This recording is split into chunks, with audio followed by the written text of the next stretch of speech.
In the year 2077, the virtual game Apocalypse became a reality.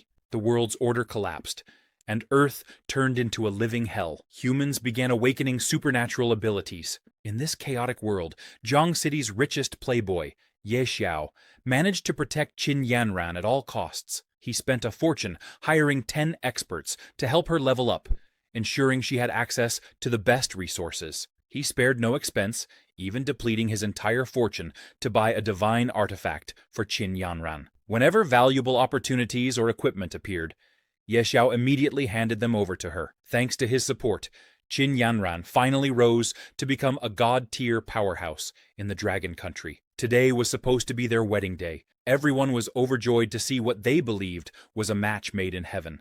Many even envied Qin Yanran, dreaming of having such a wealthy, devoted man propose to them. However, at the wedding ceremony, Qin Yanran smiled and hugged Ye Xiao, only to suddenly declare that she would never marry him. Right before his eyes, she tore out his heart. Shocked and in agony, Ye Xiao asked why she would do this.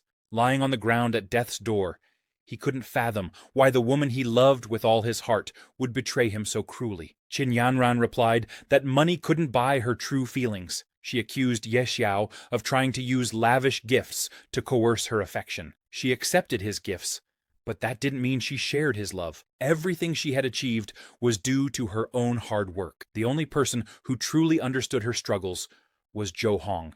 She intended to give Ye Xiao's heart to Zhou Hong so she could hear its heartbeat every day. To her, that was the ultimate romantic gesture. Realizing that Qin Yanran and Zhou Hong had only used him for his wealth, Ye Xiao watched in despair as Zhou Hong laughed and stepped on his face. Everything that belonged to Ye Xiao now belonged to Zhou Hong. Just like that, Ye Xiao died, still unable to understand why Qin Yanran had betrayed him after he sacrificed everything for her. His heart was filled with fury. He refused to let things end this way. He wanted them to pay for what they had done.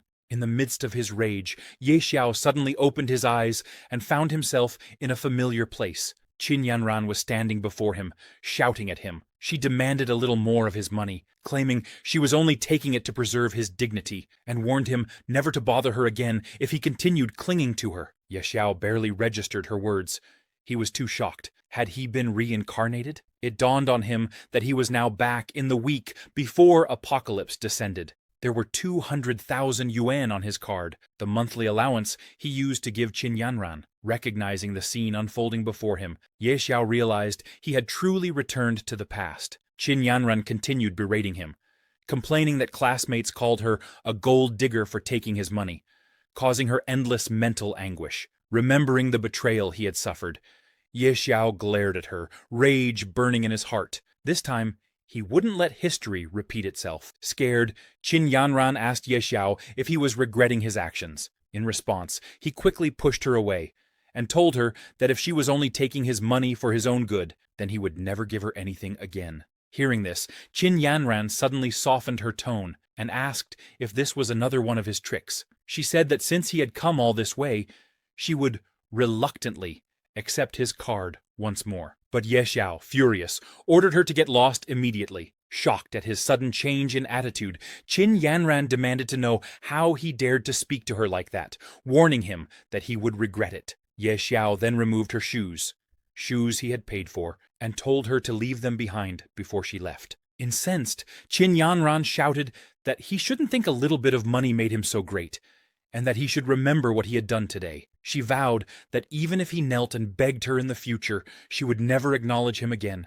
Ye Xiao tossed the shoes into a nearby trash bin, replying that if she truly never wanted to see him again, that would be a blessing. He warned her not to appear in front of him anymore, because he had more important matters to attend to than waste time on her. At that moment, Ye Xiao recalled that the Apocalypse beta test would begin in just 1 week.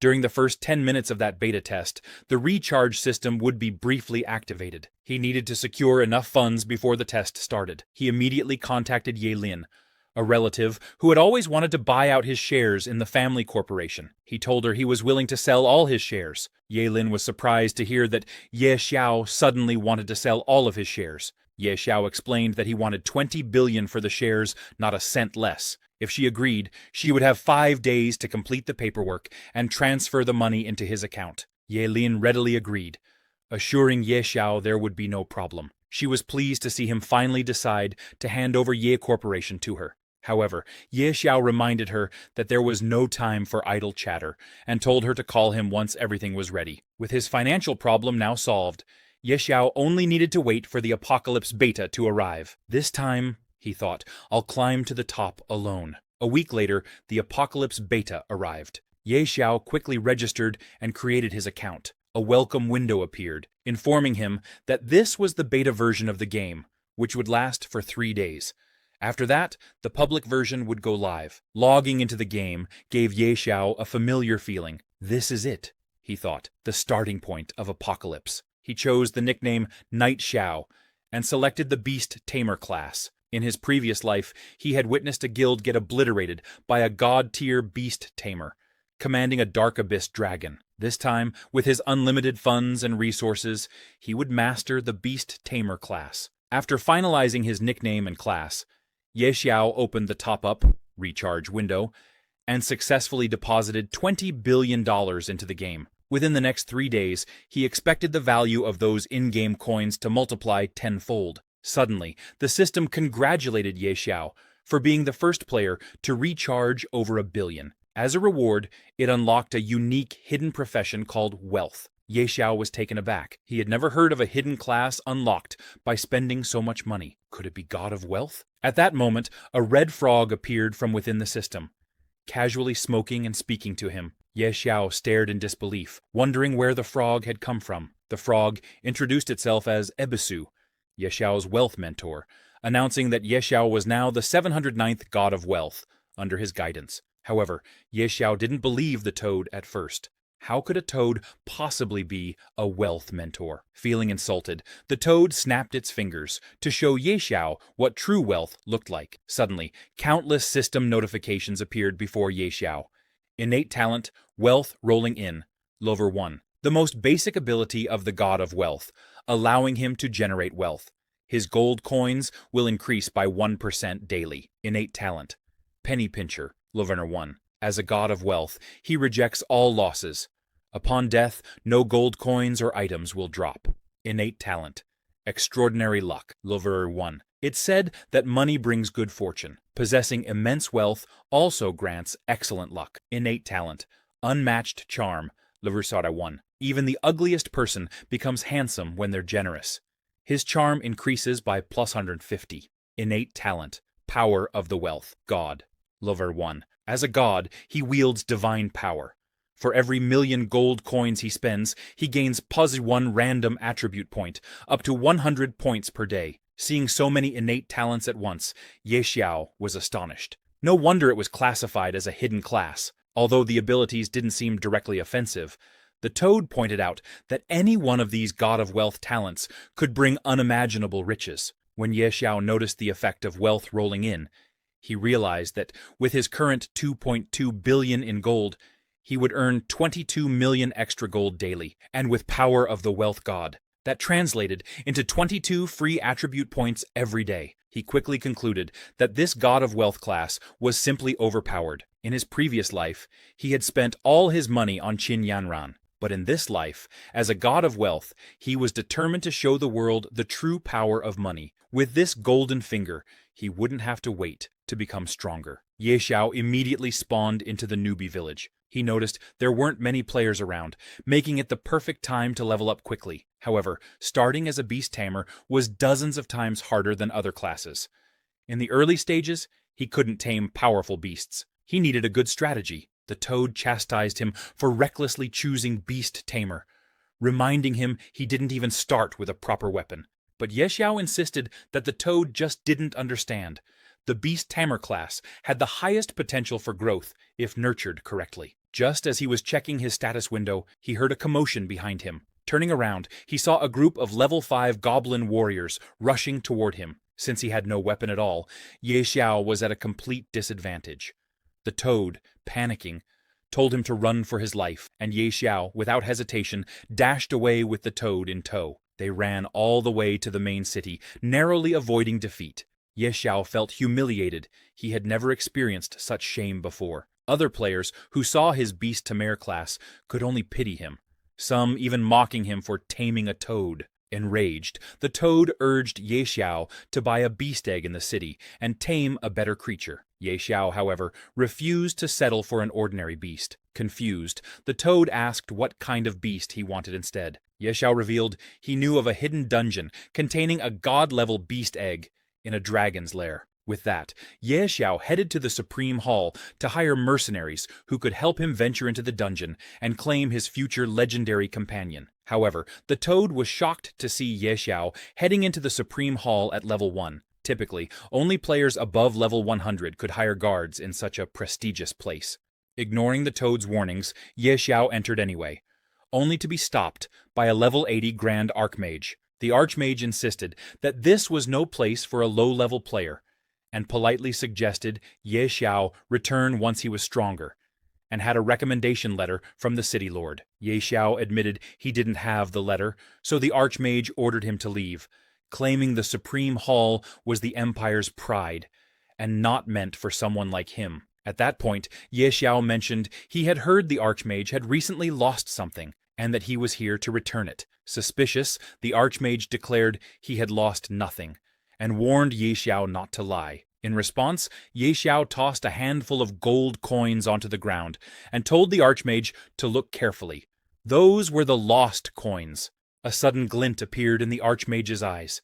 He quickly collected the gold coins, and his attitude toward Ye Xiao changed dramatically. Showing new respect, he guided Ye Xiao to a VIP room in the War God Pavilion on the upper floors of the Supreme Hall. Ye Xiao couldn't help but smile at how quickly the Archmage's demeanor had shifted. He even teased the Archmage, saying he liked his earlier fierceness. In return, the Archmage assured Ye Xiao that he was now free to enter. The toad was amazed at how well money could open doors. Once inside, Ye Xiao observed rows of powerful Supreme Hall Honor Knight golems, some at level 80 and others at level 100. Even the toad had to admit the Supreme Hall lived up to its reputation. Anyone who hired a level 100 guardian could practically dominate the newbie village. Yet none of these standard golems appealed to Ye Xiao. He considered them beneath him. Suddenly, a berserk blood warrior approached Ye Xiao and demanded to know who had allowed him inside. Ye Xiao ignored his tone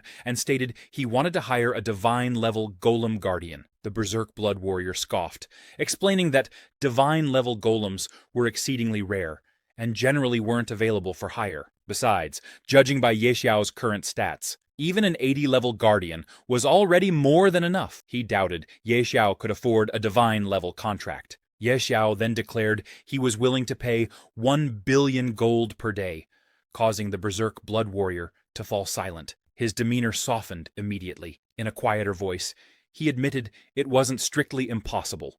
Rules were ultimately made by people. By coincidence, he happened to know a divine-level spellcaster who might be willing to help, recalling that divine-level spellcasters were incredibly versatile, capable of protection, defense, and offense all at once. Ye Xiao recognized that hiring such a powerful ally from the start would be an enormous advantage. He accepted the Berserk Blood Warrior's offer without hesitation. The Berserk Blood Warrior reminded Ye Xiao that although he could summon the divine-level spellcaster anytime, they first had to settle the payment details for the 1 billion gold per day rate. Ye Xiao proposed signing a contract immediately, agreeing to pay whenever it was required.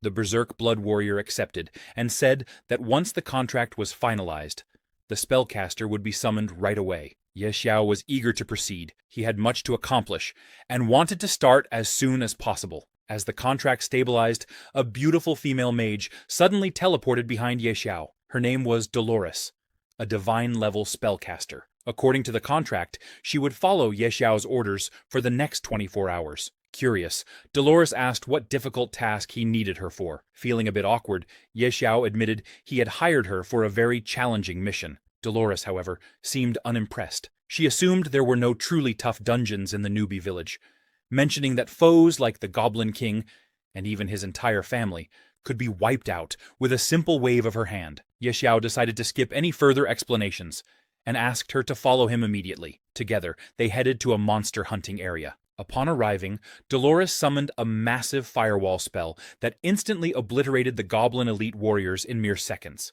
Ye Xiao was stunned by her damage output. It was as if she was knocking the numbers so high, they might as well be phone numbers. The other players nearby were just as speechless. They saw Ye Xiao teamed with a spellcaster, unleashing insane damage values. Some wondered if he was hacking, but quickly dismissed it. No known cheats existed for the game yet. The only logical explanation was that he had hired an extremely high-level NPC spellcaster. Thanks to Dolores' overwhelming firepower, Ye Xiao's level skyrocketed. He soon reached level 10, gaining 10 attribute points to allocate freely. He also became the first player in Novice Village 9527 to reach level 10, earning another 10 bonus attribute points. Even more impressively, he was the first player worldwide to hit level 10, which granted him 50 additional attribute points, and the special title Speed Ascender. The Toad was amazed at Ye Xiao's rapid progression. Most players were still below level 5, yet Ye Xiao had surged to level 10 in just half a day. In response, the system broadcasted a worldwide announcement. Player Night Sorrow has reached level 10, unlocking the level leaderboard. Other players were shocked, wondering how someone had managed to level up so quickly. Some guessed he might be a game master testing the system, but Ye Xiao didn't care about their speculation. When Apocalypse merged with reality, everyone would discover he was the true god among them. With his new level, bonus attribute points, and the 100 points gained from spending 1 billion gold through his God of Wealth power, Ye Xiao decided it was time to head for his true destination. After a long trek, the Toad finally asked how much farther they had to go to reach the hidden dungeon. Ye Xiao reassured him they had already arrived. Pointing ahead, he announced with a smile, "Welcome to the Dragon's Lair." In another part of the game, a player, currently only level 3, had been relentlessly hunting elite monsters from the moment he logged in. Despite all his effort, he'd barely reached level 3, yet someone else had already hit level 10. Is there some exploit in the game? He wondered. He'd never heard of Night Sorrow before, but the news both intrigued and excited him. This could mean there was a powerful rival worth competing against. Back to Ye Xiao. Having finally arrived at the hidden dungeon, located in Novice Village 9527, deep within Whispering Valley at coordinates 1102-254, Ye Xiao placed his hand on a particular stone to reveal a concealed entrance. As he and his companions entered, a system warning flashed. Warning. This area is extremely dangerous. Leave immediately. Dolores, the divine-level spellcaster Ye Xiao had hired, was astonished by the overpowering aura seeping from the hidden dungeon. She couldn't believe a dragon's lair existed within a newbie village. "How did you even find this place?" she asked, both curious and wary. Ye Xiao explained he had no intention of actually fighting a dragon at his current level. A level 100 berserker in his previous life had accidentally triggered a hidden quest, explore the dragon's lair, and discovered the entrance was in the Novice Village. Nobody believed him at the time, so he ventured in alone and never returned. In Ye Xiao's past life, he'd bought that berserker's battle footage for a high price and learned there was a rare dragon egg in this dungeon. Now he intended to claim it. Both Dolores and the Toad, Ebisu, were shocked when Ye Xiao revealed he planned to steal a dragon egg. Dolores warned him that stealing a dragon egg was often harder than slaying the dragon itself. Ye Xiao, however, insisted that someone of her caliber, a god-tier sorceress, could handle the challenge in seconds. Venturing deeper into the lair, the group soon spotted a massive dragon in deep slumber. Dolores froze in place. "That's a Tier 5 Radiant Dragon," she exclaimed in disbelief. "Even a Tier 3 dragon can destroy an entire guild. A Tier 5 Radiant Dragon is in another league entirely." Ye Xiao's eyes gleamed. The egg of such a powerful creature had to be incredibly valuable. He was determined to obtain it at any cost. Dolores, however, shook her head, refusing to fight.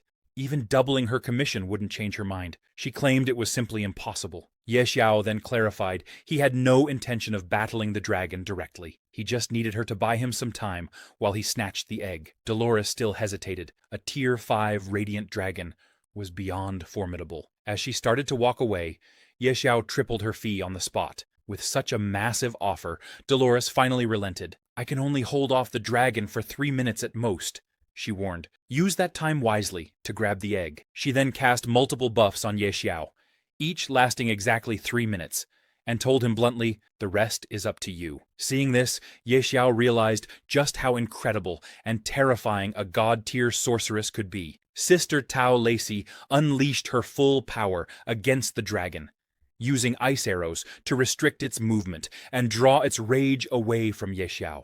With the dragon's attention focused on her, Ye Xiao slipped behind it, hoping to steal the dragon egg undetected. He reminded Sister Tao not to let the dragon notice him, otherwise they'd be done for. But Sister Tao was quickly running out of steam. She called out to Ye Xiao that she could only distract the dragon for another minute and a half, so he needed to hurry. When Ye Xiao tried to lift the dragon egg, he realized it was far heavier than he'd expected. He asked the toad, Ebisu, to help, but the toad clumsily knocked over some armor lying nearby, causing a loud crash that caught the dragon's attention. Enraged, the dragon turned toward them. Ye Xiao grabbed the egg in a panic and yelled for Sister Tao to do something. Mustering her remaining mana, Sister Tao erected an ice wall to slow the dragon's advance. But it was nowhere near enough. The dragon roared and unleashed a Dragon King's breath, forcing Sister Tao to warn Ye Xiao to run for his life. She herself fled as well. Seeing her also running away, Ye Xiao shouted after her in confusion, but she reminded him their 3-minute deal was over. She wasn't some invincible being who could take on a Tier 5 dragon indefinitely. Together, they barely escaped the dungeon before they were incinerated by the dragon's breath. Though it was a close call, Ye Xiao successfully managed to snatch the dragon egg. Outside, Sister Tao admitted that if this egg truly belonged to a Tier 5 dragon, then the risk they'd taken would be worth it. She also reminded Ye Xiao not to forget her commission. Because of this mission, Tao Lacey's favorability toward Ye Xiao increased, now sitting at 60. Ye Xiao assured her she'd be paid promptly. He then turned his attention to contracting the beast. The toad teased Ye Xiao, hoping the egg wouldn't hatch into something bizarre. Otherwise, that 300 million he'd spent to hire Sister Tao would have gone to waste. Ignoring the jab, Ye Xiao placed his hand on the dragon egg. Success or failure, it all came down to this moment. The shell cracked, revealing a small green dragon. But there was something odd about its appearance. It didn't look like a radiant dragon hatchling at all. Its coloration was wrong. Taken aback, they wondered if this meant the radiant dragon had been cheated on? When Ye Xiao checked the little dragon's status, he was completely stunned. It turned out to be a mythical tier Azure Sky Dragon, currently at level 1, yet its base stats were already off the charts. Strength, 500. Constitution, 500. Agility, 500. Spirit, 500. In addition, it had several overwhelmingly powerful talents. 1. Absolute Suppression. As a mythical tier beast, the Azure Sky Dragon naturally suppresses lower tier creatures. Deals plus 30% damage to creatures below mythical tier. Receives 30% damage from creatures below mythical tier. 2. Dragon King. The Azure Sky Dragon, as the supreme being of the dragon race, naturally suppresses all dragon-type creatures. Deals plus 150% damage to all dragons. Receives 50% damage from dragons. 3. Mythical Bloodline. As a mythical tier beast, the Azure Sky Dragon has an incredibly resilient body. Gains increased stats upon leveling. HP regen, 200 per second. Mana regen, 200 per second. HP, 100%. Mana, 100%. It also possessed several devastating skills. 1. Earth-Shaking Dragon Roar. A group stun skill. The Azure Sky Dragon unleashes a thunderous roar, shaking the very land. All creatures within a 20-meter radius are stunned for 1.5 seconds, regardless of tier or type. Cooldown, 30 seconds. Mana cost, 2,000. Dragon King's Breath, a single target skill. The Azure Sky Dragon breathes scorching flames that deal 500% of its strength as true damage to a locked target. This attack cannot be dodged. Cooldown, 5 seconds. Mana cost, 1,000. 3. Dragon King's Wrath, a unique talent skill. The Azure Sky Dragon enters an uncontrollable rage, determined to obliterate everything in its path. Deals Strength plus Constitution %. True damage indiscriminately to all creatures within 50 meters. Cooldown, 30 days. After activation, all stats permanently decrease by 5%. and the dragon falls into a 5-day slumber. With 500 strength at level 1, even its basic breath attack would inflict well over 2,500 damage, an amount no normal player could withstand. Sister Tao congratulated Ye Xiao on his extraordinary luck, pointing out the hatchling's absurd stats and immeasurable growth potential. If this azure sky dragon matured, its power would be terrifying. Overjoyed, Ye Xiao decided to name the hatchling Little Gray. The toad was equally delighted that this formidable beast was now unmistakably Ye Xiao's companion rather than his own. But suddenly, Ye Xiao noticed the toad holding something strange, a badge. Curious, Ye Xiao asked him where it came from. The toad explained he'd picked it up from the dragon's nest. Sister Tao recognized it and wondered if it might be the Calamity Tier mark of ferocity. But upon checking, Ye Xiao discovered it wasn't a true Calamity Tier item. Instead, it was simply called Mark of Ferocity, offering +10 to all stats. Unique passive, Ferocity's Might. The bearer gains unparalleled strength. All skills can trigger critical hits. Base crit rate, +20%. Crit damage, +100%. It also had an active skill called Ferocious Massacre, which unleashed the mark's power to deal 1000% of the user's spirit as true damage to a target. This attack had double the normal crit chance, and if crit chance exceeded 100%, any overflow converted into additional crit damage. It also had a 5% chance to cause instant death. If the target's HP fell below 20%, the instant death effect was guaranteed. The skill's cooldown was 10 days. Judging by the badge's monstrous stats, Sister Tao told Ye Xiao it was likely a Calamity Tier item. The toad, however, insisted Ye Xiao hand it over, complaining that he had risked his life to retrieve it from the dragon's lair. Ye Xiao countered that, thanks to the toad's clumsiness, they'd nearly lost their lives, so it was only fair that he keep the badge as compensation. Still unwilling to concede, the toad demanded 10,000 coins per day if Ye Xiao wanted to hold on to the badge. Ye Xiao tried to sweet-talk him, saying they were buddies, and money shouldn't matter between them. The toad snapped back that Ye Xiao only acted friendly when he wanted something. Otherwise, he treated the toad as nothing more than a toad. Ye Xiao simply laughed, saying that with this badge, cutting through goblins would be like slicing butter. But the moment he equipped the badge, he triggered a hidden quest, the Forbidden Adjudicator. Though mighty, the King of Ferocity was consumed by the abyss. Bearer of the Mark of Ferocity, seek the truth. Find the Fang of Ferocity. Startled by the sudden hidden quest, Ye Xiao wondered what the Fang of Ferocity was. Sister Tao, who knew of it, explained that it was a god-tier assassin's dagger, forged from the fangs of an abyssal beast. Known for explosive power, the fang seemed linked to the Mark of Ferocity. However, she warned that reaching the Abyss continent would be a long journey. Before Ye Xiao could ask for more details, his daily gaming time ran out. He would be forcibly logged out in 3 minutes. Sister Tao opened a teleportation portal to return to the Supreme Hall, remarking that she hadn't expected a hidden dungeon in a starter village to take so long. She reminded Ye Xiao that if he ever needed help with another dangerous dungeon, he could hire her anytime. Ye Xiao said his goodbyes and logged out to rest, since the Doomsday game was still in beta and hadn't fully merged with reality yet. No need to push his body too hard. The next day, at Ye Xiao's home, Ye Xiao browsed the internet for news about Doomsday and found countless popular articles discussing the game's dominance in the gaming community. It topped discussion charts, and players were complaining about the game's difficulty.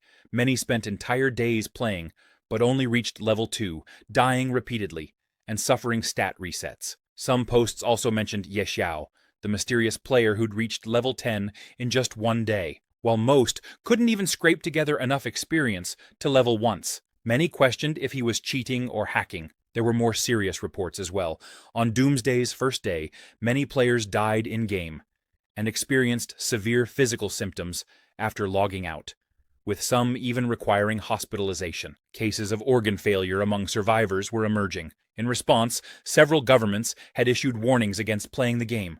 Because of so many reported deaths, multiple nations were now banning Doomsday. Seeing this news, Ye Xiao could only laugh. He knew that once the game merged with reality, those countries would regret it, and everyone would suffer. While he was enjoying his morning, his phone suddenly rang. It was his girlfriend, Qin Yanran, calling from Northwa Hospital. She demanded Ye Xiao bring some food for Zhou Hong and pay his medical bills. If he did so, she would act as if nothing had ever happened between them. In response, Ye Xiao ended the call and blocked her number, unwilling to tolerate her demands any longer. Meanwhile, at the hospital, Zhou Hong asked Qin Yanran if she was sure Ye Xiao would come just because she called. Qin Yanran told him not to worry. She believed Ye Xiao loved her so deeply that he would show up the moment she summoned him, like a dog. They seemed pleased with themselves until a doctor appeared, telling them they would have to settle their bill and be discharged early. Qin Yanran questioned why they needed an early discharge. The doctor explained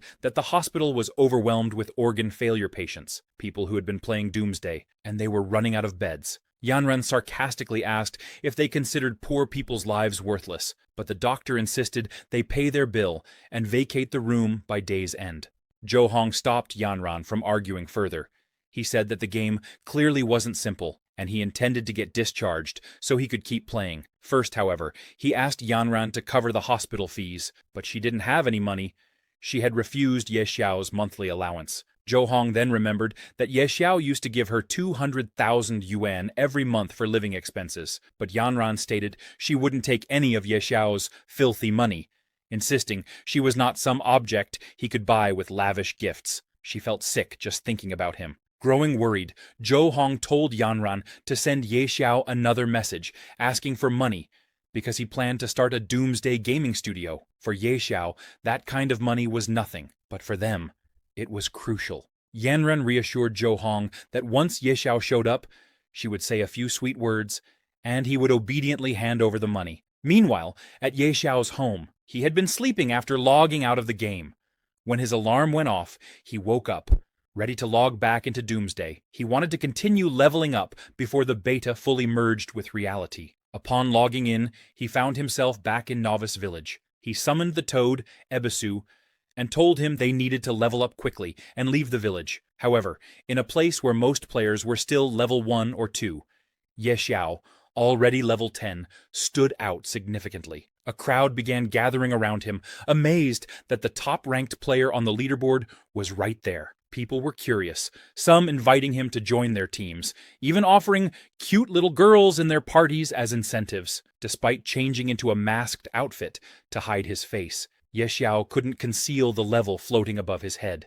To escape the attention, he ran out of the novice village as fast as he could. Unfortunately, other players, still chasing him for answers or opportunities, followed him outside. Even after leaving the village, they continued pursuing him, determined to catch up to the game's most mysterious powerhouse. To escape the pursuing crowd, Ye Xiao rushed into a level 10 trial zone, a treacherous area with monsters too powerful for the level 2 or 3 newbies who had been chasing him. Just as he'd hoped, they all stopped at the entrance, unwilling to risk their lives. With a sigh of relief, Ye Xiao noted that they weren't stupid. They knew better than to follow him any further. He continued onward until he saw a castle with a guard standing at the entrance. The guard told Ye Xiao that this wasn't a place for someone of his level, but Ye Xiao replied that he was there to begin his advancement trial. Surprised by Ye Xiao's level 10 status, the guard asked if he had a team. Ye Xiao declared that he was going in solo, causing the guard to scoff at his arrogance. Even on normal difficulty, attempting this trial alone was nearly suicidal. Ye Xiao dismissed the guard's concern, boasting that he wouldn't die so easily. Shaking his head, the guard decided Ye Xiao was just another reckless kid. Standing on the magical circle that started the trial, Ye Xiao was presented with several difficulty options: normal, hard, nightmare, hell, and abyss. Without hesitation, he chose the highest setting, abyss, and confirmed he would enter alone. The guard watching was in disbelief. A mere level 10 player trying to tackle abyss difficulty by himself? Ye Xiao recalled that in his previous life, he had tried this trial with full bronze gear and an elite team, yet they'd nearly been wiped out because he'd had to babysit Qin Yanran. This time, he was determined to get revenge and erase the shame of his past. Summoning Little Grey, his mythical grade azure sky dragon, he felt confident he had nothing to fear. Suddenly, Ye Xiao heard movement behind him. It was a level 10 mutated snow wolf with 5,000 HP and 5,000 MP. along with imposing stats: Strength 300, Constitution 500, Agility 300, and Spirit 500. As an abyss creature, once it locked onto a target, it was like facing death itself. Even Ye Xiao felt a twinge of fear. 5,000 HP was immense for a level 10 monster.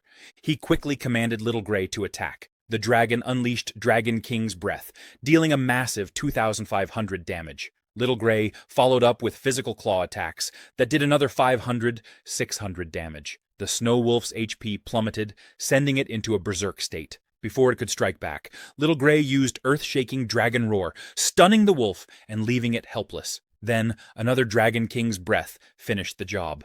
Upon defeating the wolf, Little Gray leveled up 4 times in a row. Ye Xiao was thrilled to see such rapid progression, plus 4 levels in an instant. Checking Little Gray's updated stats, he found that the dragon gained plus 150 tolerance to each stat per level, confirming that mythical-grade beasts grew at a terrifying rate.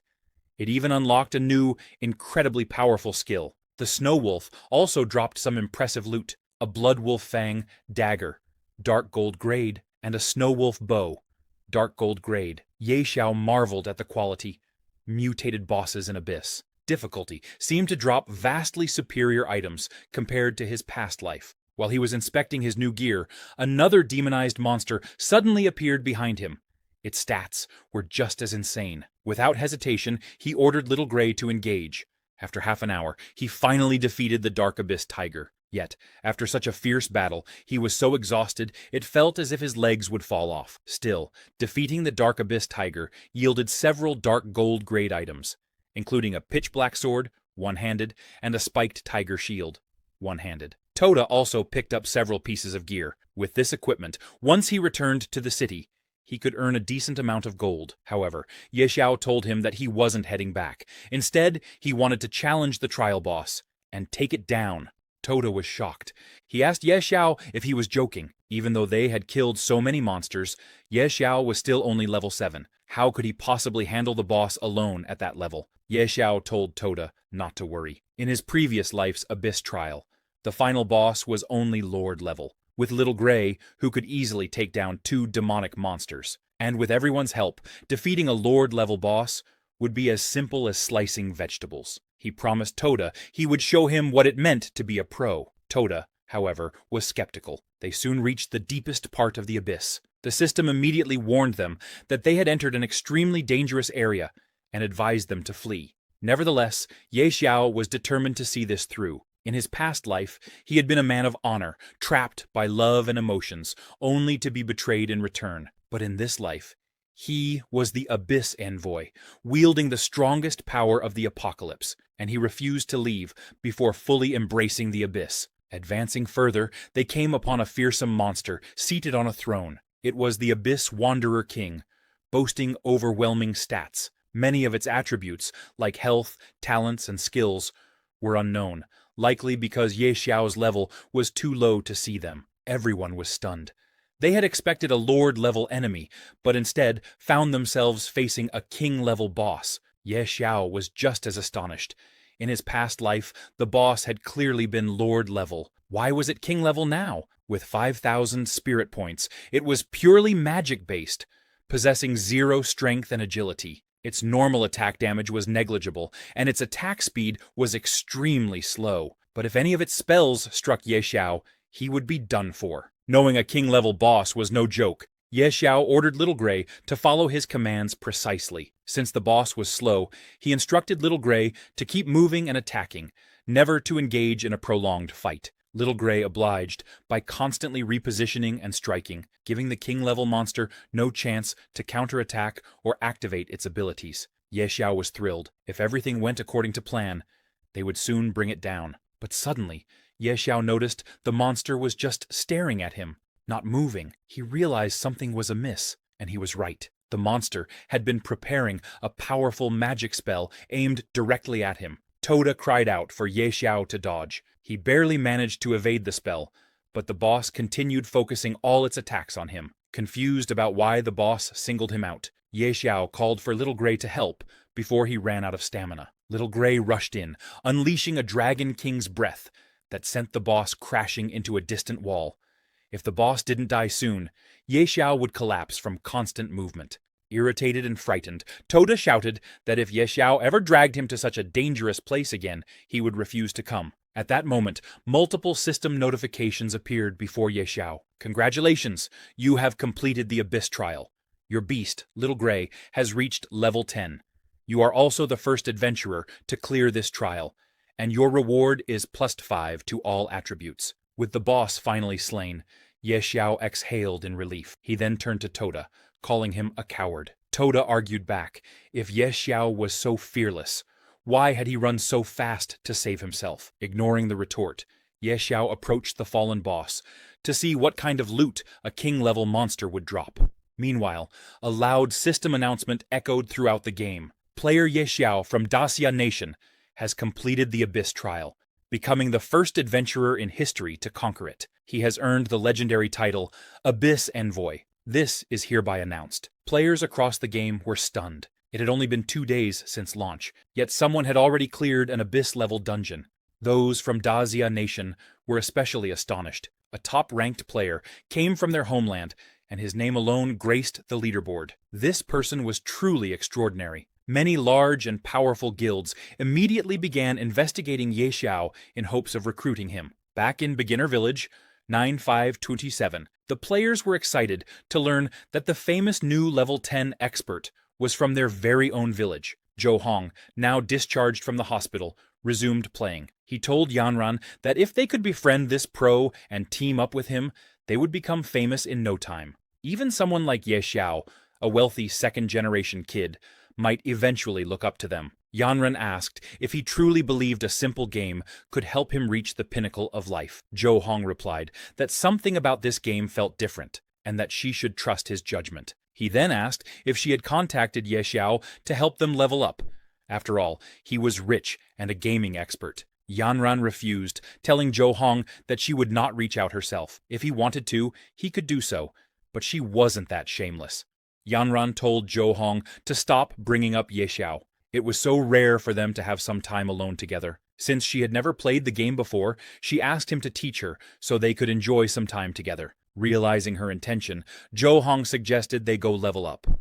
Meanwhile, Ye Xiao had just defeated a hidden dungeon boss and was stunned by the loot. After all that effort, the boss had only dropped a single fragment, an item he had never encountered in his previous life. It was called the Abyssal Stone Fragment, with an unknown grade and currently unidentifiable. Seeing no immediate use for it, Ye Xiao decided to head back to the spawn point, planning to get it appraised later. He had passed the trial, so leaving the beginner's village and heading to the main city took priority. Upon emerging from the dungeon, Ye Xiao found the guard at the entrance in complete disbelief. Someone had actually solo-cleared the trial on Abyss difficulty. Ye Xiao told the guard to stop wasting time and open a path to the main city so he could leave the beginner's village. The guard quickly activated the teleportation gate and congratulated Ye Xiao on passing the trial. He also gave Ye Xiao a guide token, which granted free entry to and from the main city. Ye Xiao thanked the guard for his help.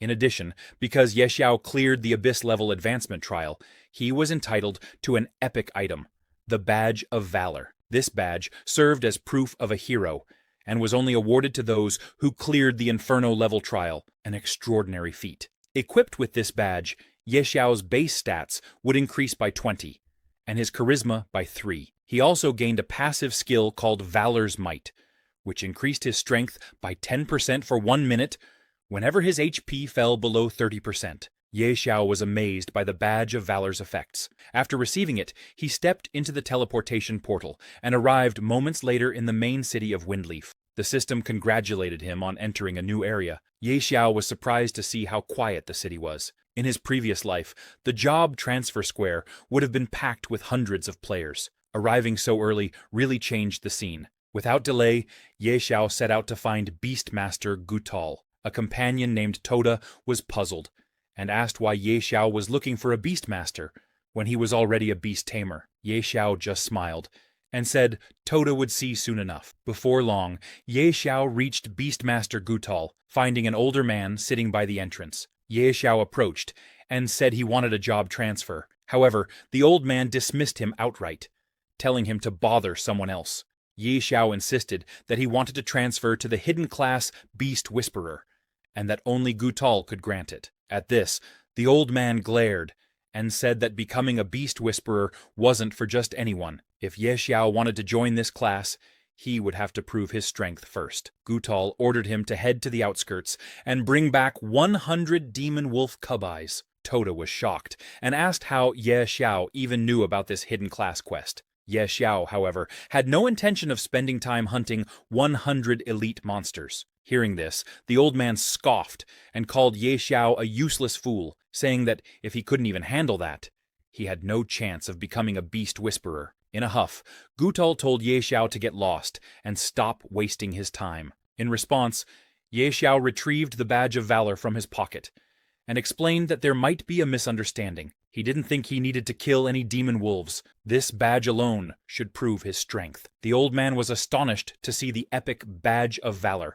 shocked that someone so young had already cleared the Inferno-level advancement trial. Ye Xiao then corrected him, clarifying that he had, in fact, cleared the Abyss-level trial. The old man grew even more surprised and asked Ye Xiao if he truly cleared an Abyss-level trial. He also wondered how many people had been on Ye Xiao's team. Confidently, Ye Xiao revealed that he had gone in alone and defeated the Abyss-level challenge by himself. Awkwardly laughing, the old man declared that he had known Ye Xiao was extraordinary from the very start, a true dragon among men. Ye Xiao couldn't help but be taken aback at how fast this man's attitude had changed. Not long ago, the old man had called him a useless fool, and now he was showering him with praise. Without wasting any time, Ye Xiao asked if he could finally transfer to the Beast Whisperer class.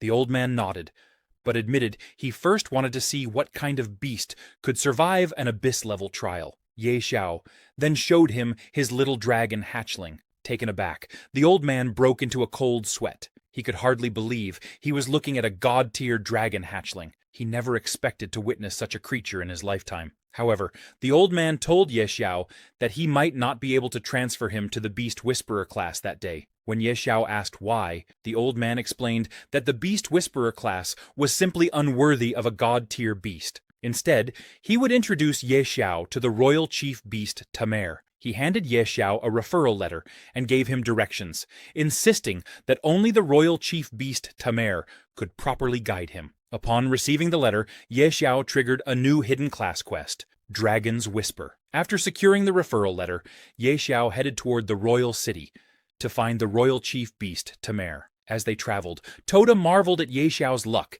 in discovering a hidden class. Ye Xiao then mentioned that the royal chief beast Taming was quite far away and that he had other matters to handle first. Confused, Toda asked what those matters were. Ye Xiao only smiled and told him to follow along, because he needed to complete another hidden quest.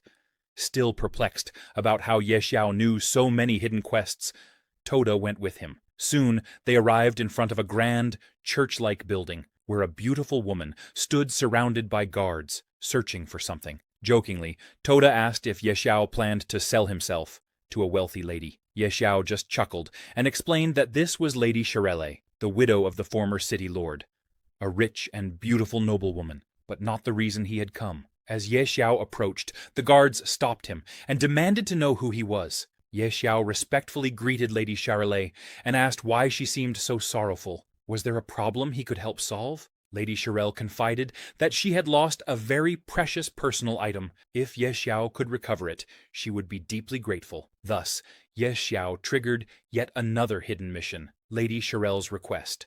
Retrieve her beautiful flower. He reassured Lady Shirele that he would take care of it, then set out to fulfill her request. After that, Ye Xiao headed into the city to look for the flower, while Toda grew more and more confused. He asked Ye Xiao why they were wandering around town if Lady Shirele's flower should be in a garden or somewhere outside the city. Ye Xiao simply smiled and replied that this wasn't an ordinary flower. Toda asked if Ye Xiao actually knew where the flower was, but Ye Xiao didn't say a word. Instead, he walked into a small shop.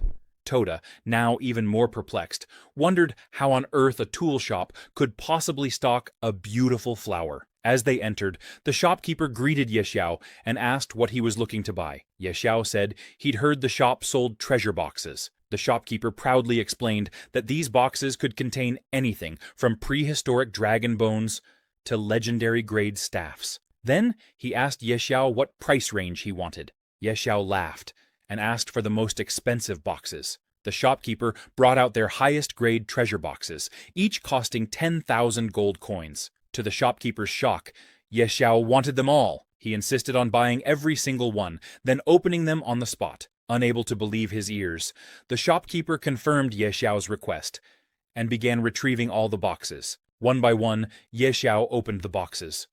Most contained various random items, but no sign of the rare flower. After half an hour, he was down to the last box without any luck. Nervously, he opened the final treasure box, and finally, his luck shone through. Inside was the crystal-white flower, a stunning bloom whose actual use was unknown. Overjoyed, Ye Xiao rushed back to Lady Charelle's estate to deliver the flower. Meanwhile, Lady Charelle was taking a bath, talking with her maid, Lys, about whether anyone would actually be able to find it. Lys nodded and reassured her that, with Lady Charelle's fortune, luck wouldn't fail her. Just then, another maid dashed into the bathroom, announcing that a young man was outside claiming to have brought the flower Lady Charelle desired. Shocked, Lady Charelle stood up, momentarily forgetting she wasn't wearing anything, unable to believe someone had truly found it so quickly. After hastily dressing, she came out to greet Ye Xiao. A guard gestured toward him, explaining that he was the one who had come with the flower. Ye Xiao presented the box to Lady Charelle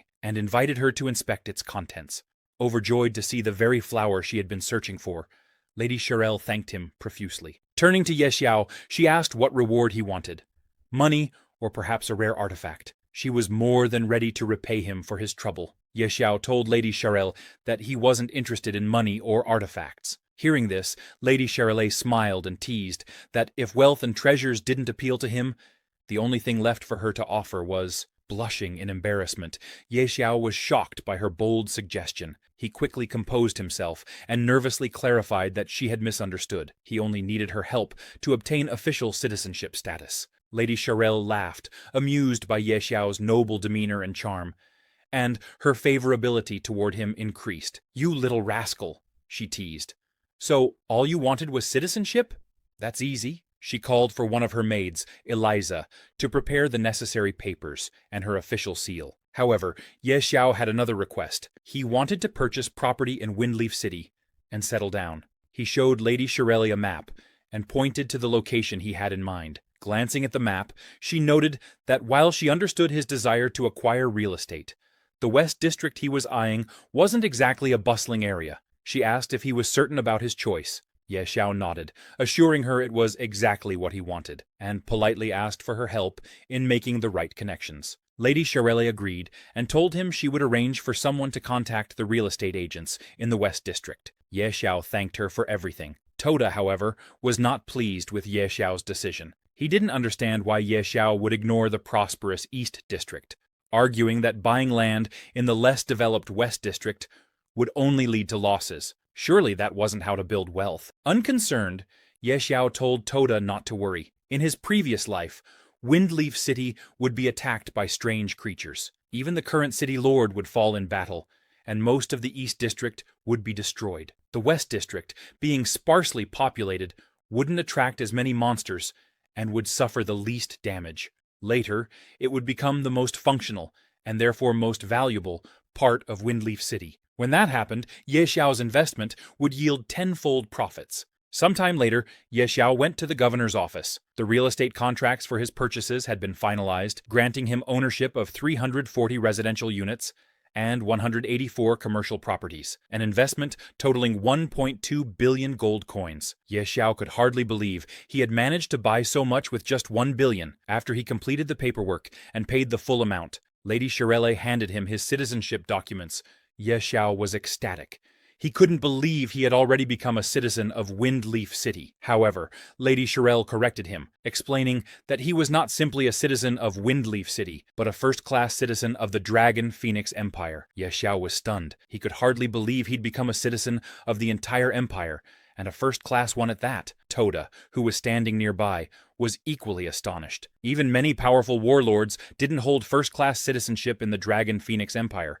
So he remarked that Ye Xiao had really hit the jackpot. Looking at Lady Charelle, Ye Xiao asked if she was of royal descent. She smiled and teased him, saying, "I can't be royalty?" From Ye Xiao's perspective, her noble and regal bearing now made perfect sense. Curious, he inquired whether she knew the royal beast tamer. To his surprise, Lady Shirley revealed that the royal beast tamer was actually her uncle. When she asked why Ye Xiao was looking for him, Ye Xiao softly admitted he wanted to learn more about the beast tamer profession and related missions. Lady Shirel blushed at his earnestness and explained that her uncle, Ster, was in the imperial capital, though he was eccentric and unpredictable. She promised to try contacting him on Ye Xiao's behalf. Ye Xiao thanked Lady Shirele and gallantly kissed her hand, causing her to blush in embarrassment. She told him not to call her Madam anymore. Sophia would suffice. Because of this, Lady Sophia's favorability increased by +20. The system also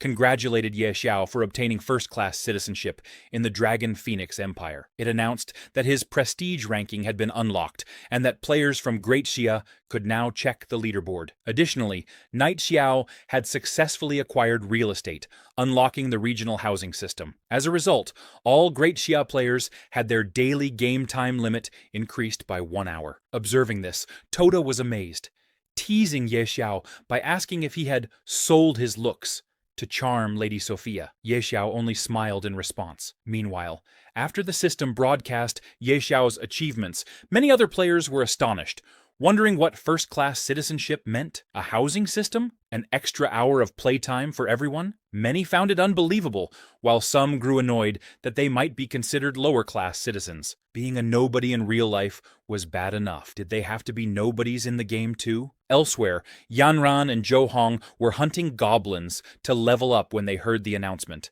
They were amazed that Knight Xiao had already reached level 11 and become a first-class citizen. Yanran agreed it was quite impressive, though she thought his name sounded a bit odd. She lamented that if they had a top player like him leading them, they'd probably be at level 4 or 5 by now. Instead, they were struggling to kill a single slime. One of their teammates, angered by Yanran's complaints, asked if she was unhappy with the team. He noted that she did almost nothing, yet gained levels just by tagging along, and she still wasn't satisfied. If she didn't like it, he said, she could leave. Zhou Hong tried to calm everyone down, explaining that it was just a misunderstanding and apologizing on Yanran's behalf. Furious at the lack of support, Yanran declared that she wanted to leave the party anyway. The teammates retorted that if she thought being a little pretty let her act like a princess, she was mistaken. Zhou Hong grew upset and asked Yanran how they were supposed to level up now that it was just the two of them. She snapped back that he had promised to help her level up, but when the others insulted her, he didn't defend her. "Do you even care about me?"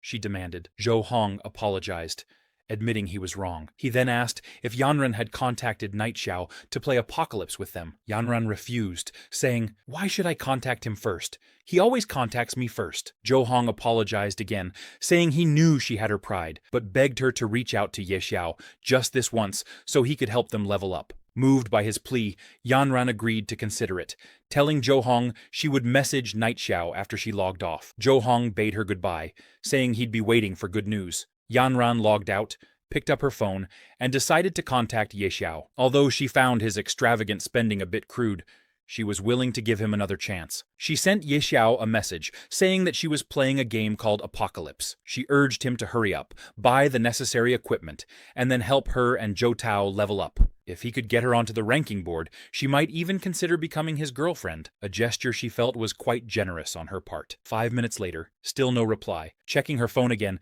she discovered that Ye Xiao had actually deleted her from his friends list. Outraged, Yanran demanded to know how he dared to remove her. She swore that from that day on, they were completely through. Even if he knelt and begged her like a dog, she would never forgive him. Meanwhile, inside the game at Windleaf City's Eastern District, Ye Xiao remarked to Tota that the Western District would soon flourish just as this one had. He had come to identify some of his newly acquired items, so he headed to an appraisal shop. However, the shopkeeper informed him that they only appraised silver-grade equipment and above. If he had bronze-grade equipment, he would have to visit another shop outside the city. In response, Ye Xiao took out one of his dark gold tier items and asked if the shopkeeper could handle it. The shopkeeper examined the piece in surprise. It truly was dark gold grade. Grinning, he assured Ye Xiao that, as a gold-tier appraiser, he had over an 80% success rate. The only catch was that dark gold grade appraisals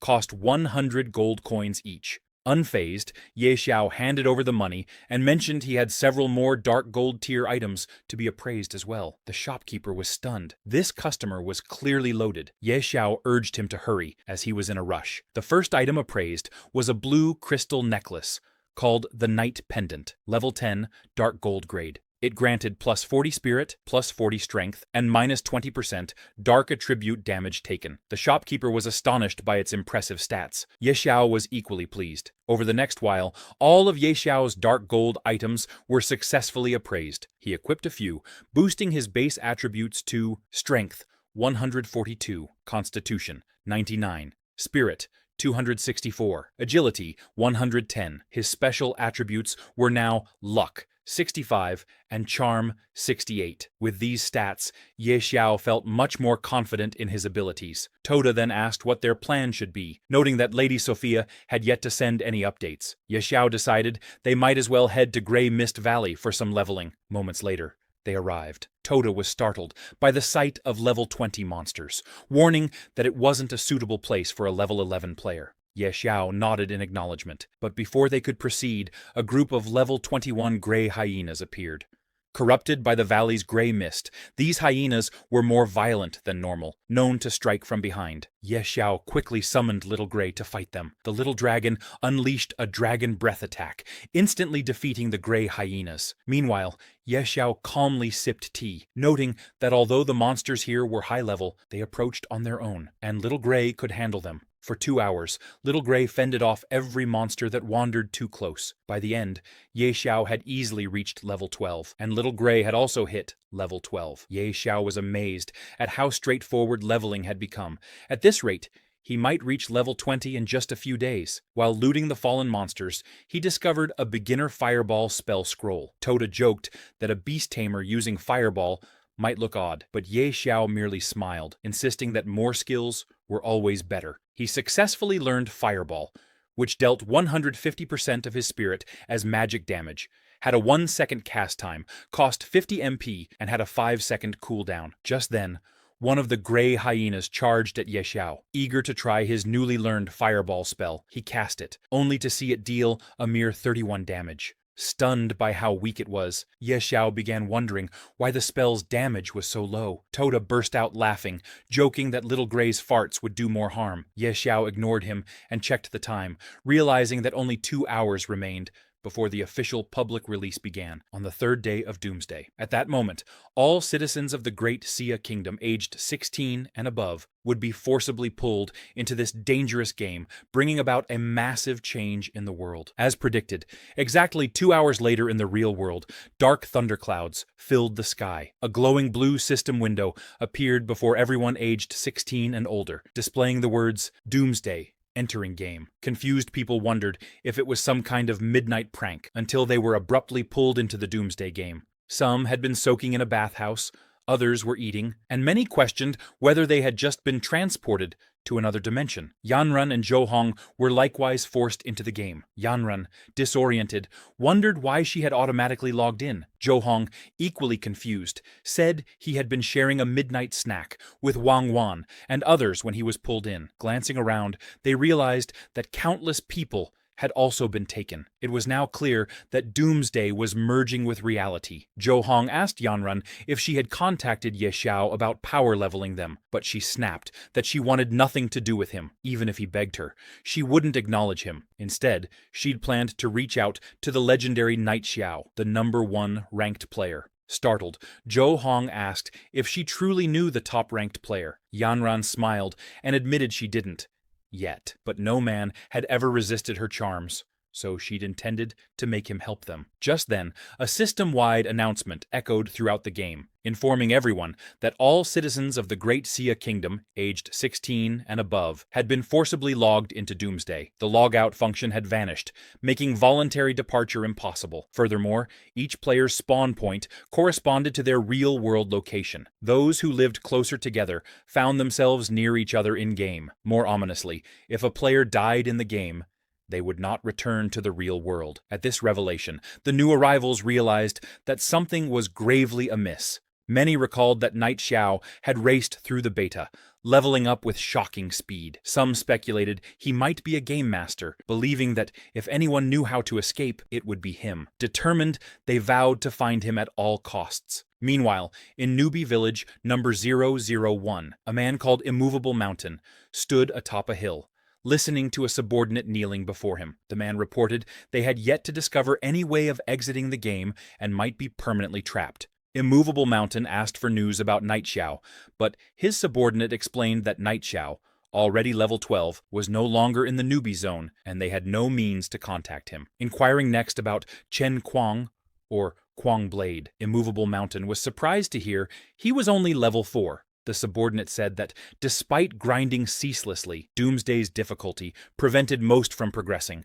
Many people were stuck at level 2. Immovable Mountain marveled at how extraordinary Night Xiao must be, then ordered his men to spread the word. They had to locate this top player. Around that time, Ye Xiao received a message from Lady Sophia, summoning him to the Duke's mansion with news about what he had been investigating. Thrilled that details about the royal beast tamer had come so quickly, Ye Xiao set off for the mansion without delay. As Ye Xiao entered the mansion, he was momentarily stunned by Lady Sophia's revealing outfit. Blushing with embarrassment, he thought she looked incredibly seductive. Who could resist that? Quickly changing the subject, he asked if there was any news about the royal beast tamer. Lady Sophia explained that her uncle, Stir, was currently traveling and couldn't return just yet. Disappointed, Ye Xiao felt his hopes sink, but Lady Sophia continued, saying that her uncle had asked her to tell Ye Xiao how to unlock the hidden class. Surprisingly, it was located right here in Windleaf City. Ye Xiao's eyes lit up.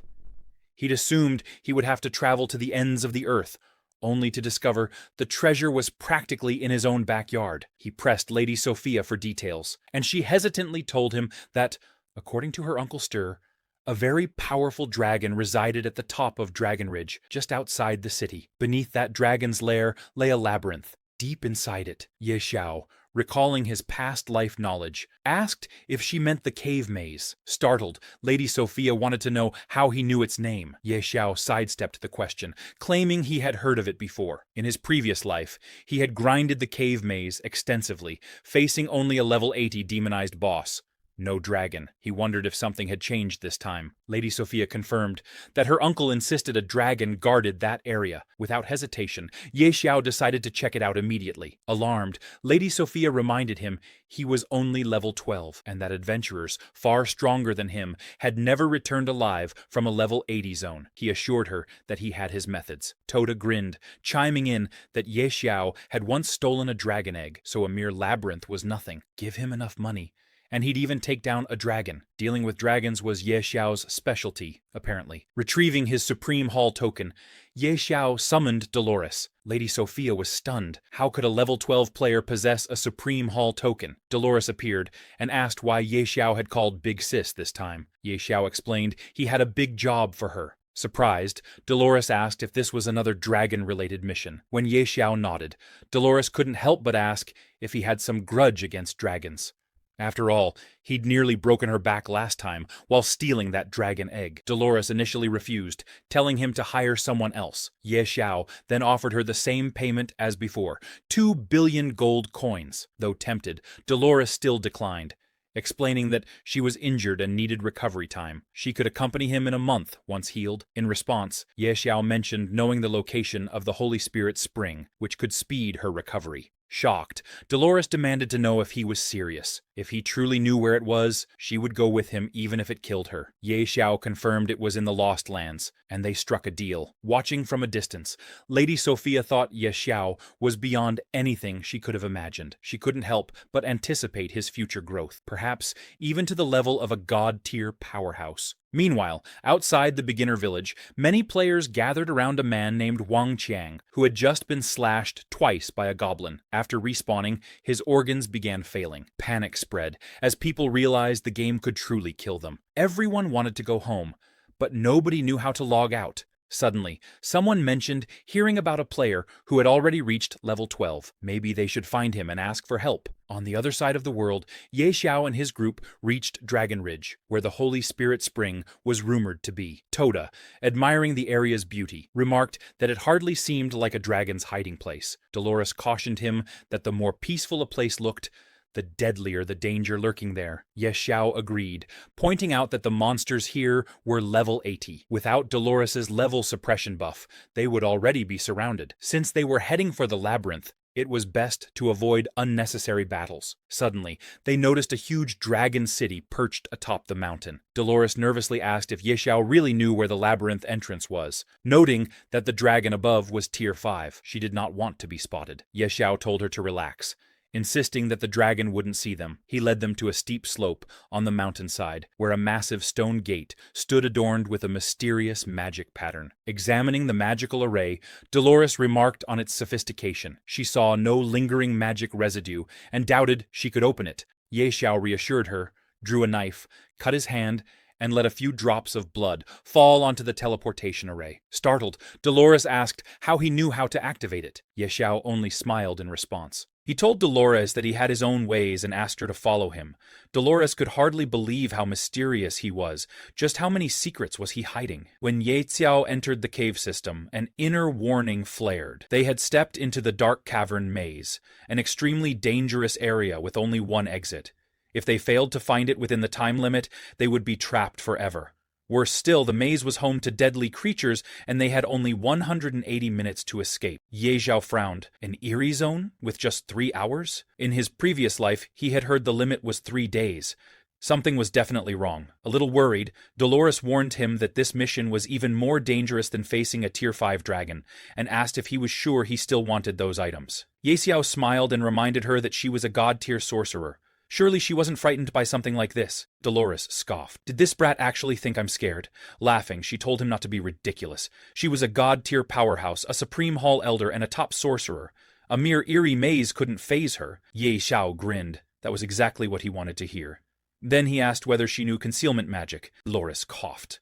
What kind of question was that? Concealment magic was so low level that she hadn't even bothered learning it as an apprentice. Ye Xiao calmed her, explaining that he wanted her to hide their presence and aura. For Dolores, that was child's play. With a flick of her finger, she activated Shadow Phantom buff. Instantly, they merged with the darkness and vanished from sight. Te S Yao was impressed. Just what he expected from a god-tier sorcerer. He told Dolores there were 5 eerie monsters in the maze. 3 level 60 crawlers, 1 level 60 elite boss, and 1 level 80 monster. They would have to be careful. Surprised, Dolores asked how he knew that. They were the first to discover this dungeon. Ye Xiao merely smiled. He couldn't very well tell her he had cleared this maze 800 times in his past life. Dolores, now intrigued, wondered aloud how many secrets he was hiding.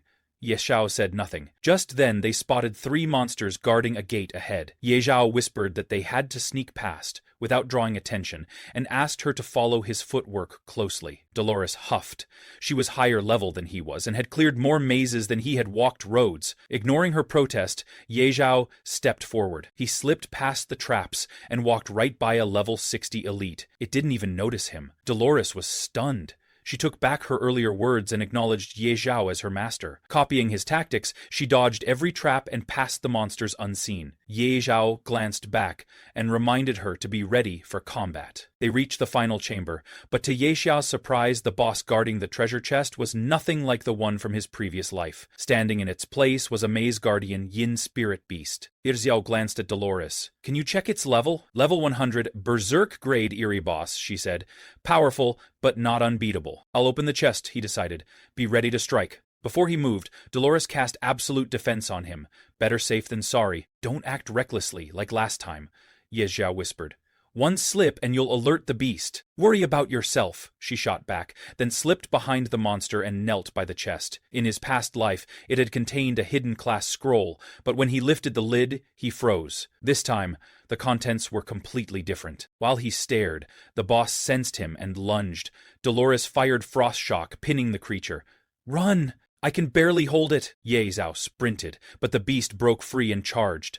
Panicked, he called for help. Dolores flashed in front of him, tracing a 5-point magic formation that locked the monster in place. Only then did Ye Zhao inspect the loot. A cold sheepskin scroll and, more importantly, a glittering diamond. A heaven-rank cooldown stone that could reset the cooldown of any skill or item once every 3 days. With this, I can refresh any ability whenever I need. He marveled. Dolores glanced over her shoulder. So, fight or flee? Fight, Ye Xiao said. Go all out. She unleashed her strongest thunderstrike, and the beast roared in agony. Ye Zhao frowned. Why is it screaming like that? It's not berserk, Dolores warned. It's summoning something. A deafening crack split the ceiling as the dragon they'd glimpsed outside the dungeon burst through the roof, spewing a torrent of fire that threatened to engulf them both. Dolores shouted at Ye Zhao, Run for your life! There's no way we can beat that thing! She couldn't believe they were fleeing for their lives once again. How could a yin spirit beast possibly summon a dragon? Ye Zhao shook his head. Maybe they're just neighbors, helping each other protect their territory. Stop talking and move, Toad snarled. That monster's catching up, especially to you, Ye Xiao. It's gone berserk and it's immune to slow effects. But Ye Xiao stood his ground. There's no way we can outrun it if it's going all out. We have no choice. We have to take it down first. Dolores eyed him anxiously. That beast is level 100. You're only level 12. You can't beat it. I know, Ye Zhao admitted, but I have the cooldown stone and the brutal chapter. This is a perfect chance to test my firepower. Dolores gaped at him, appalled that he would risk his life on such a gamble. Ye Zhao immediately used the cooldown stone to remove the brutal chapter's cooldown, then unleashed his attack on the monster. At first it only inflicted 242 damage. Ye Zhao groaned in disbelief.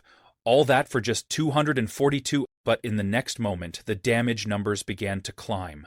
The tiny hole he had made in the boss's chest suddenly widened, and the yin spirit beast collapsed, killed instantly. Ye Zhao stood there stunned. What just happened? A system message popped up in front of him. Greater than.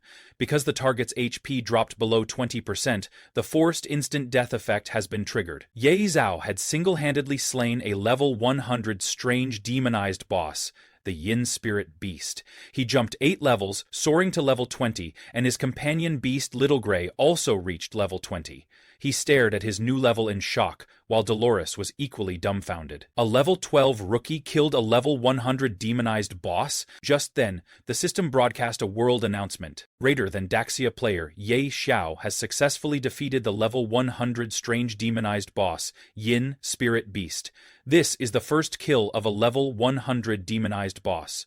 Rewards: Reputation plus 500, Attribute points plus 50, Daxia Warzone points plus 1. Players worldwide went into an uproar. Is this a joke? The game only just launched. How could anyone kill a level 100 boss? Many thought the game was bugged or suspected Ye Zhao of cheating.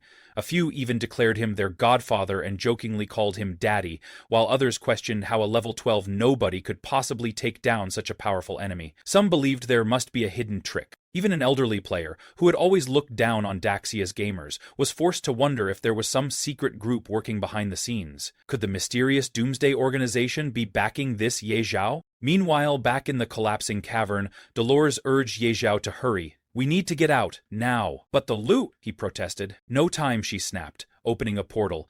If you don't move, you're going to die under all this rubble. Reluctantly, Ye Zhao followed her. They barely escaped, coughing as they tumbled clear of the collapse. Dolores laughed breathlessly. I haven't done something that exciting in ages. Ya thanked her. If it weren't for that portal, we'd be finished. They were still catching their breath when the Skyfire dragon they'd encountered before burst from the dungeon, unleashing a torrent of flames at them once again. Ye Yao and Dolores ran for their lives, hearts pounding. As they dodged collapsing rocks and roaring flames, Dolores shouted, If I don't make it, Send me the location of the Holy Spirit Spring and my payment. Despite her apparent desperation, they managed to escape. Once he'd returned to Fanja, the main city, Ye Xiao went straight to Miss Sophia to show her the scroll he'd found in the labyrinth. Sophia was astonished that he'd succeeded in retrieving such a rare item. "You're incredible," she breathed, still examining the parchment. Ye Xiao shrugged casually. "It was nothing, a piece of cake," he said, though in truth he knew he'd nearly died multiple times. Sophia frowned at the scroll and shook her head. "This doesn't look like an ordinary class change scroll." Ye Xiao blinked in confusion. "What do you mean?" "That parchment," Sophia explained, "unlocks your hidden potential, awakening a unique class intended just for you.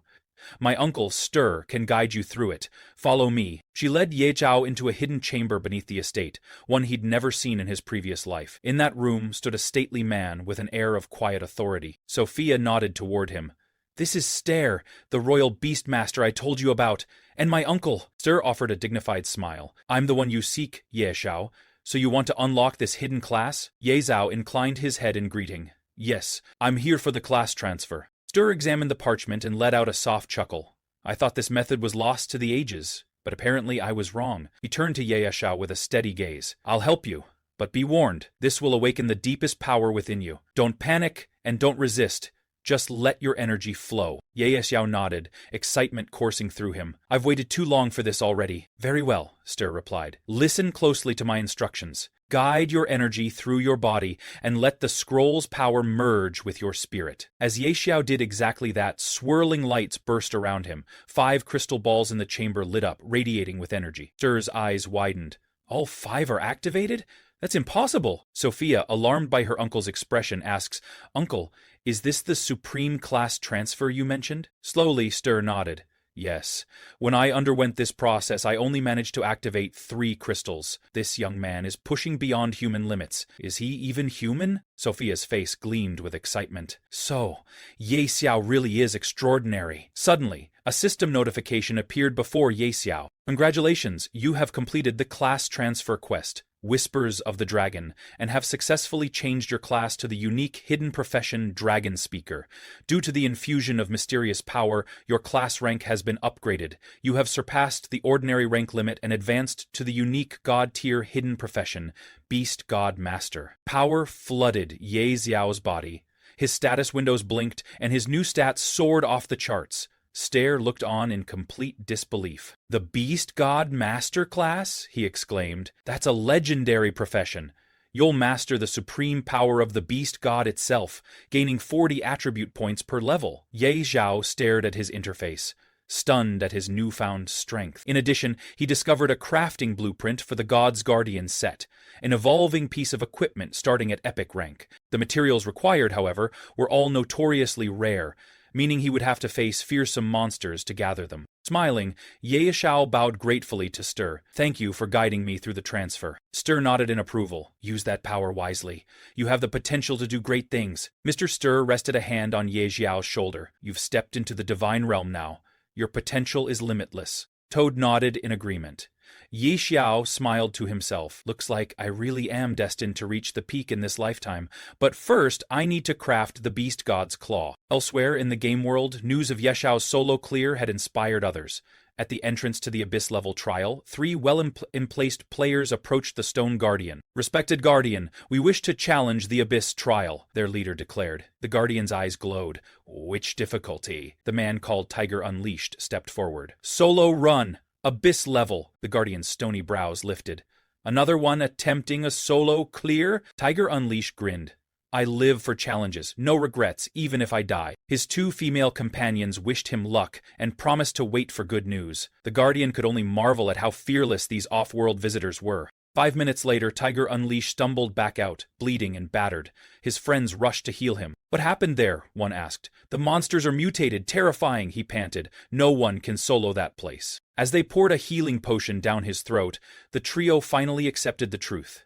Not just anyone could conquer an Abyss-level trial alone. Meanwhile, Ye Xiao had come to the Great Rift to grind levels. The plaza outside the trial was buzzing. Players speculated wildly about his identity and what bug he must be using to level so fast. Ye Xiao ignored them, preferring to lie low. He sat on a boulder, admiring the view while Little Grey farmed mobs for him. With a swipe of Dragon Claw, Little Grey dealt 2,354 damage one-shotting a rock golem. 2 dark gold weapons dropped, a rock-shattering hammer and a rock greatsword. Ye Xiao bent to pick them up, but a shadow loomed. A level 20 Abyss Watcher King boss materialized before him. A King rank boss at level 20. Perfect. Drawing the greatsword he'd just looted, Ye Xiao charged, while Little Grey lunged in from the flank. Back at the earlier trial site, Tiger Unleashed party was still discussing Ye Xiao's exploit. Tiger Unleashed had followed Ye Xiao's path exactly, yet he died when a new world announcement blazed across their interfaces. Player Ye Xiao of the Grand Xia Nation has become the first in history to clear the level 20 Abyss trial. Reward: epic item Stone of Valor and +1 Grand Xia Warzone point. The trio stared in disbelief, while Ye Xiao had just set another record. Moments after the announcement, Ye Xiao finished off the Abyss Watcher. To his surprise, the boss left no loot, only another Abyss stone fragment. He could hardly believe it. When he killed the Wanderer, it had dropped a mysterious fragment, and now the Watcher had dropped one as well. What exactly are these things, he wondered. Could they be combined to forge some sort of divine equipment? Whatever their purpose, Fana tucked both fragments safely into his inventory. I'll figure it out later. Time to head back. On returning to town, the city guards congratulated him for passing the trial, and presented his reward, an epic rank Stone of Valor. An item that could enhance the Badge of Bravery. Ye Xiao was stunned. An upgrade stone for his badge. Without hesitation, he used it, and the badge immediately evolved to legendary grade. Its new power was so overwhelming that even the level 30 zones would now be child's play. Before he could set off, a system notification flashed in front of him. The game will shut down soon for maintenance. Ye Xiao frowned. What's happening? Can we finally log out and return to reality? Every player received the same message and breathed a collective sigh of relief. They would at last be able to see their families again. Moments later, everyone began logging out. Back in the real world, at Ye Xiao's house in Hanning, he switched on the television to catch the news. A reporter announced that after Daxiao, the United States had also been engulfed by the Apocalypse game. Experts predicted that the phenomenon would soon sweep the globe. Falling asleep would automatically pull people into the game, a challenge all humanity must face. A player named Meng Hu Chulong had already died in the game and been found dead in reality. How terrifying is the Abyss difficulty trial? What future awaits ordinary players? Seeking answers, the reporter invited Qing Feng, a top-ranked player, to discuss safe leveling strategies. Qing Feng explained that he had led a team to conquer the hard difficulty advancement trial, and in that day's livestream, he would address whether death in the trial truly affected reality. The name Qing Feng was unfamiliar to Ye Xiao, but he was curious to see what skills this player possessed. When the reporter asked how it felt to be the first person since Ye Xiao to clear an advancement trial, Qing Feng answered modestly, he hadn't done it alone. His team had only just scraped through, and luck had been on their side. The reporter leaned forward. Players now enter Apocalypse whenever they fall asleep. What's your take on that? Qing Feng shook his head. The authorities still can't explain the game's existence, and surviving inside it is far more complicated than people realize. She pressed on. We've also learned that Ye Xiao, a player from Dajia, has cleared the Abyss difficulty trial twice. As a fellow top player, what do you think of him? Ye Xiao and I aren't even comparable, Qing Feng replied. Even if every other ranked player combined their strength, they still might not match him. Across the city, a man in a white suit watched the interview with growing interest.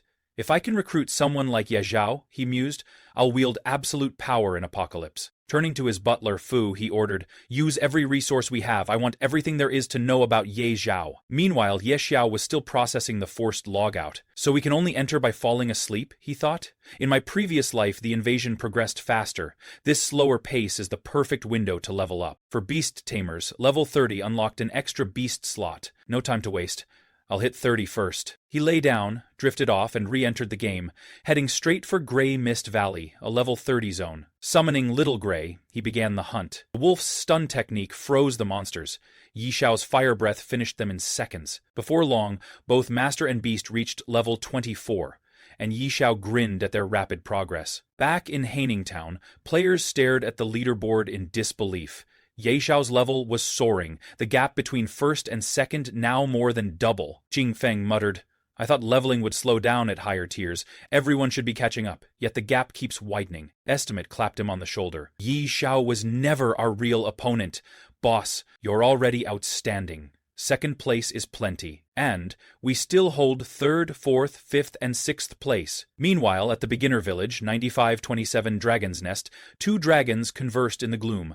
The fire dragon growled, That egg has been missing for days, yet she hides here, sleeping peacefully. As dragon prophet, she bears the fate of our entire race. The glorious dragon answered calmly, Have you not sensed it? That human carries an aura we despise. The repulsive gods? Fire Dragon scoffed. You can't seriously believe a mere human insect wields such power. I am the dragon prophet. I see further than you, she replied. I'm willing to entrust our race's future to that mortal. You're being reckless, Fire Dragon roared. There is no time left, the prophet said, her voice firm. We must act. And quickly, darkness will transcend space and time, devouring all. This mortal is the last hope. So she asked the fire dragon to follow her. However, the fire dragon wasn't agree with her. How could he entrust the fate of the dragon race to a mortal? But the glorious dragon told him not to worry too much, just follow her and he would see. Meanwhile, a group of players finally made it to Windleaf Main City. It wasn't easy, but they made it. Besides Night Xiao, they should be the first players to reach Windleaf Main City. As they were celebrating, they suddenly heard a noise and noticed two giant dragons flying above the city. One of the dragons was carrying someone who was shouting for help. It was Ye Xiao, calling out for aid as the Judgment Dragon was kidnapping him. Toda, however, told him to stop yelling, saying, There's no one strong enough to save you. The players, who had just entered Windleaf City for the first time, couldn't believe what they were seeing. They had never seen such huge dragons before. What shocked them even more was that Night Xiao had been captured by dragons, and the dragons seemed to be carrying him somewhere. A blue-haired man said that even if they reached level 100, no one would dare get involved with a dragon of this caliber. One of his teammates asked if they should follow it, but the blue-haired man warned them. That's the Judgment Dragon. One sneeze from it and we're all gone. There's no way we can save him. The news spread through the community quickly. The players who saw the scene unfold with their own eyes were telling everyone that a dragon boss had appeared outside Windleaf City, one of the main cities. A poor, unlucky player had been captured. Big shot King Fang Quizu revealed that the unlucky player might be Night God. What does being caught by a dragon mean? Here's what ordinary players say, top players say, and what a leaderboard veteran shockingly says. Players around the world were stunned, wondering why Night Xiao was caught by two dragons. Some of them hadn't even seen a dragon yet, and Night God was already dealing with dragons? No wonder his level is so high. The dragons must be power leveling him. That's some crazy grinding speed. Some were jealous, thinking if they were that powerful, they'd probably be level 30 by now too. How can Night Xiao already be interacting with such high-level creatures? That's insane! Meanwhile, the two dragons took Ye Xiao into their dragon lair and released him. Ye Xiao, a little scared, wondered why these two dragons had captured him, but when he looked at them closely, he realized they looked so familiar. Toda smirked and asked Ye Xiao if he had forgotten the good deeds he'd done. These were the same dragons he had messed with before. Ye Xiao realized he was doomed. One of them had its egg stolen by him, and the other had its home looted. Things weren't looking good. The fire dragon approached Ye Xiao and asked if he wasn't afraid. Ye Xiao, clearly scared, gathered his remaining courage in front of the dragon and told him, You can kill me or flay me, do as you wish, but I am not afraid of you. Inside his head, he thought, who wouldn't be afraid? Anyone who says otherwise is a fool. But the red dragon assured Ye Xiao and told him he didn't need to fear them. He revealed that the dragon egg Ye Xiao took was the last hope of the dragon race. Bringing him here was to bestow upon him a great opportunity. Ye Xiao, a little confused, asked them if they were talking about Little Gray. The fire dragon, however, became furious, seeing Ye Xiao dare to give such a disgraceful name to a dragon. But Ye Xiao insisted that Little Gray really liked the name he gave him. The red dragon intervened and told the fire dragon that there wasn't much time left. The fire dragon agreed, and both of them flew into the sky, chanting in the name of the dragon god. Meanwhile, Ye Xiao, confused and scared, asked them, What are you going to do to me? He nervously added that he was just joking earlier. If you let me live, I'll do whatever you want. Toda also tried to clarify, telling the dragons, "I don't even know him that well. The dragon egg theft really had nothing to do with me." They didn't listen.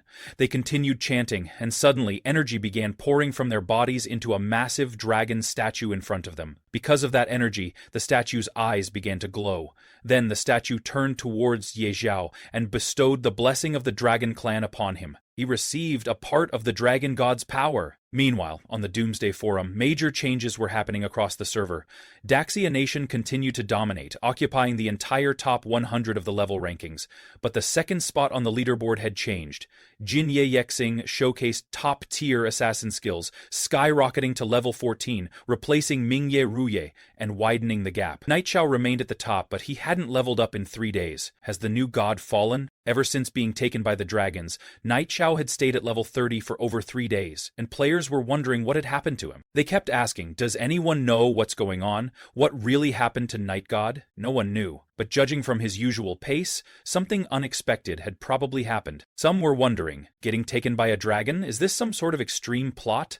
A hidden quest? Others speculated. Did Night God make some shady deal with the dragons to level up? Now that he's maxed out, is it time to pay the price by offering up his ass? He must have used some trick to take the top spot.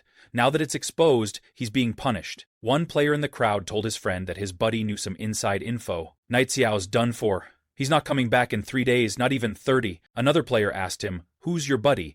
Because even top players like Ming Ye Ruye said they didn't know anything about Night Xiao. How can your buddy know when even the top players don't? Meanwhile, after receiving the Dragon God's blessing, Ye Xiao had become stronger, and then passed out. When he opened his eyes, he found himself in a level 40 monster hunting area, and the 2 dragons were gone. Without wasting any time, he opened his status window to check if he had gained unique skills or boosted stats from the Dragon God's blessing, but to his surprise, after all that trouble, he didn't feel much of a change in his attributes. Then he checked his skills, wondering if there was something new. At first glance, nothing seemed different, but looking closely, he realized he had genuinely received a new skill. Money Shield? With this skill, 100 gold coins could be converted into 1 shield point, and he currently had 1.81 billion gold coins. The shield blocked true damage, special damage, attribute damage, and was immune to shield-baking execution and instant death effects. Ye Xiao was stunned. He couldn't believe how insane this skill was. To his greater surprise, it didn't even have a cooldown. Since his God of Fortune class gained new talent skills, he wondered if his Beast God Controller class had gained anything too. When he checked, he was shocked. He had unlocked a new innate talent, Infinite Beast Mastery, level 1. With this skill, he could tame an infinite number of beasts. Yao was beyond excited. He couldn't believe he had hit the jackpot. Even royal beastmasters only get 3 core pets, and now he could tame infinite beasts, with no limits. Is this real, or am I dreaming? He wondered. He thanked the mighty dragon gods for giving him such a blessing, and promised to burn incense for the 2 elder dragon gods, thanking his ancestors for 8 generations. Sometime later, he headed toward the level 30 trial hall. The guard recognized him, and asked if he was going to take the abyssal level trial. Yi Xiao nodded. Upon hearing this, the guard asked him to wait a moment, then opened the gate to the abyssal level trial for him. As Ye Xiao walked in, the guard showed him the way and wished him the best of luck. Ye Xiao thanked him and stepped into the abyssal level trial. But to his surprise, this time it was a snow tub dungeon. "It's so cold," he muttered. Freezing. If he had known it would be this freezing, he would have worn something warmer before entering. Just as he was thinking about this, suddenly a snowball came flying toward him. Ye Xiao quickly dodged it. However, Toda was confused and asked, "Instead of dodging it, why didn't you use your shield?" Ye Xiao smiled awkwardly. "I forgot about that." Just then, a snowy monster, Utes Yeti, rushed toward Yi Xiao to attack. Ye Xiao quickly ordered Little Gray to show them who was fiercer. Little Gray used Dragon Breath and instantly killed the mutant Yeti. Yeo was shocked. He couldn't believe Little Gray killed a mutant Yeti with 1 attack, but when he looked at Little Gray's status window, he was stunned. All of Little Gray's stats were insanely boosted. After receiving the Dragon God's blessing, Ye Xiao wasn't the only one who had gotten new skills. Little Gray also received insane skill boosts and stat increases. Just as he was looking over Little Gray's status, suddenly a pack of monsters rushed toward them to attack. Ye Xiao quickly ordered Little Gray to eliminate them. Little Gray used Dragon Breath again and killed all the monsters one by one. Half an hour later, Ye Xiao successfully slew the Seeker of the Abyss, a king-tier monster. Ye Xiao laughed. "I can't believe a king-tier monster is this weak." However, Toda warned him, "Don't get cocky. Remember how badly you got crushed before." Meanwhile, after Ye Yao cleared the Abyss-level trial, the system announced, Daxia player Knight Yao has passed the Abyss-level advancement trial, becoming the first ever hero to clear the level 30 Abyss trial.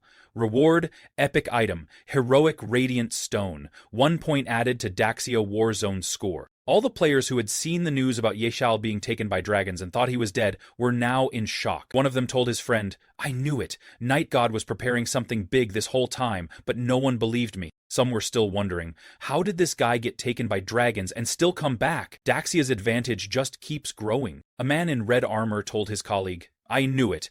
There's no way a character like him would die so early." A player in a hoodie agreed, "I can't believe even the level 30 Abyss trial could be cleared. This guy's potential really is bottomless." The man in red armor told his men, "Let's go back to the city. I want to meet this interesting fellow and try to bring him under our command. That's when the real game begins." Meanwhile, Yi Xiao, after successfully clearing the Abyss-level trial, received Abyss Stone Fragment 3 as a reward. Yi Xiao was confused, wondering, just how many fragments are there? He also received another reward, the Heroic Radiant Stone, an epic grade item. It was a rare material infused with radiant energy from the Heroic Stone, capable of further enhancing the Heroic Emblem. Only powerful heroes were qualified to own it. With this Heroic Radiant Stone, he could enhance his Heroic Emblem again. As Ye Xiao was leaving, the guard said goodbye to him and told him to take care. Ye Yao thanked him and said goodbye as well. Sometime later, at Fengye main city, Ye Xiao pulled up his hood to cover his face, seeing how crowded the city had become. He had been missing for several days, and now Fengye was packed with players.